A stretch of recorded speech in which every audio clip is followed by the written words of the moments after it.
Doctor Vandana Das കൊലപാതകത്തിൽ പ്രതി സന്ദീപിന്റെ മാനസിക നില പരിശോധിക്കണമെന്ന് സുപ്രീം കോടതി. നമസ്കാരം, കൊട്ടാരക്കര മീഡിയയിലേക്ക് സ്വാഗതം.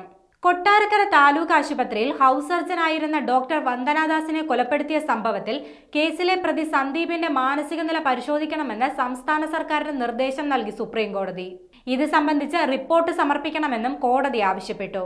വിചാരണ നിർത്തിവെക്കണമെന്ന അഭിഭാഷകൻ BA ആളൂരിന്റെ ആവശ്യം കോടതി അംഗീകരിച്ചില്ല. നവംബർ 11-ന് കേസ് വീണ്ടും പരിഗണിക്കും. ഈ മാസം ആദ്യം സന്ദീപിന്റെ വിടുതൽ ഹർജി സുപ്രീം കോടതി തള്ളിയിരുന്നു.